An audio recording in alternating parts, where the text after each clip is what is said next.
Hopefully that means Boom. perfect. Nailed it. Thank Oh. you. All righty. Adelaide, you hear me okay? Yep, I can hear you. Awesome. Cool. I'll just fire away here. Okay. So how was your Thursday night? It was pretty good. It was like a lot above average, but it was good. One of the things that I always experience as a thrower that I think still rings true, and I think was also shown in your first throw last night, is sometimes your best throws look like your easiest. It looked easy. It looked natural. It looked smooth. Can you describe that feeling when you let the ball go, how unique it was? Yeah, I mean, it's exactly as you described. It felt just so like smooth coming out of the ring. One of the big things that we were focused on is extending out of the back corner. So to make sure you have like more momentum to get through the ring. So once I felt that corner, I knew it was like time to go through the ring. But like looking back, I just saw the video from it this morning. But like looking back at it, it's like it's one of the smoothest throws I've ever had. I still think there's a lot of room for improvement, so it's very exciting. Over your prior PR, remind me, what was your prior PR? 1912.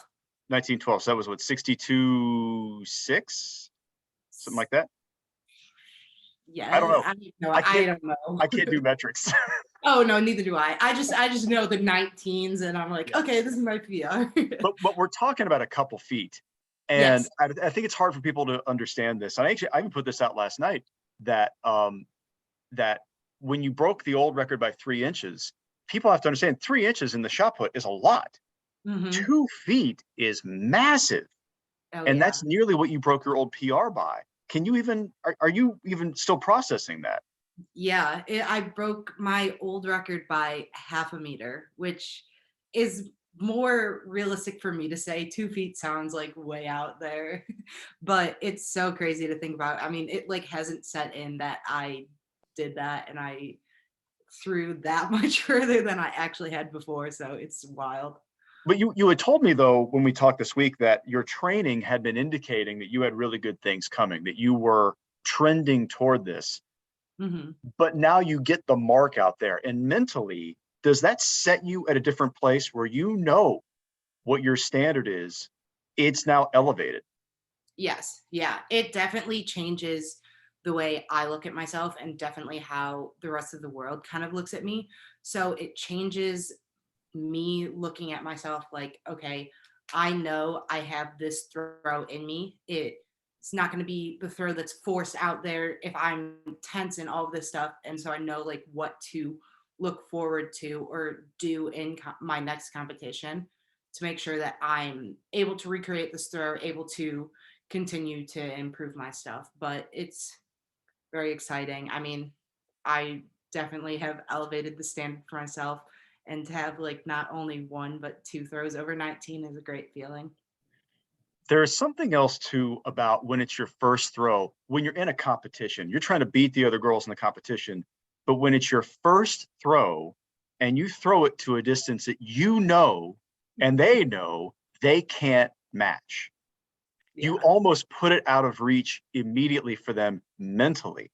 How big a deal do you think that is, just from a competitive standpoint, let alone breaking records, just to like throw it out there and say, go beat that? It's I definitely think it messed with people a little bit. You know, it's hard for somebody to go out there and throw that on their first throw and then them be like, okay, I wanted to do that, or I wanted to be the one who set the tone. So it's always kind of the first person to do it. That's why having that big first throw is always so important, just to make sure you're setting the standard for yourself, and other people have to react to you not react to them. When we talked this week about how different your world had become over the last year because of the confidence you had built in yourself, the way that other people reacted to you, appreciated you maybe even more than they had before because they had seen you go out and prove it and win these championships and make an Olympic team. So now you are by record the greatest shot putter in women's collegiate history. Yeah. How does that wash over you? It really doesn't. Yesterday I was doing like my post throwing press, and they told me that I was the number 8 throw all time in the US. And that's kind of what really struck me yesterday. That was the most insane thing that I've ever heard. I mean, it's so weird to think like I started track as like a fun thing, and now I'm one of the best in the US and continually improving. It's just crazy to think about. And we had also talked about world championships. So I know you still have your agenda there for the summer and your training and you're ramping up to that. But Mhm. because of the distance last night, is there an AQ for world championships? So there is, but it's 1850 for the like trials. Since US has so many people that have the 1850, there's going to be a trials on June 26th for me. I throw June 26th, and then top 3 from that will go to Worlds. Okay. So there really isn't like a world like the world standard doesn't matter. Yeah, because the you have world to make- standard is 1850, but Right. since there's so many people, there's not for the US basically. Yeah, basically you still have to make top 3. It doesn't matter. Yes. And then you also mentioned you might be able to get a route through Diamond League. Yeah, so depending on like if I want to do that following this year and if there's enough time, normally it goes into like August, September, I can go to Europe and do a bunch of competitions over there, you know, just competing and doing that, sightseeing a little bit, I guess. But I don't know if we'll do that. I might be a little tracked out after July. I can relate. I hear you there. Hey, one last thing. When do you come home? We come home Sunday. I Okay, think I you get stay back for at the like whole- 3 o'clock, Cool. somewhere around there. I'm not Cool. sure. And then I'm guessing pretty much because you've got like Anavia and a bunch of the other girls who still have to compete. Mhm. How big a fan are you now? Oh, I'm going to be screaming so loud. If I don't lose my voice, it was unsuccessful.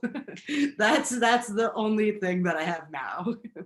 It's pretty good though. It's pretty Yeah. good, man. Well, that was an absolute pleasure to watch. I'll turn this off.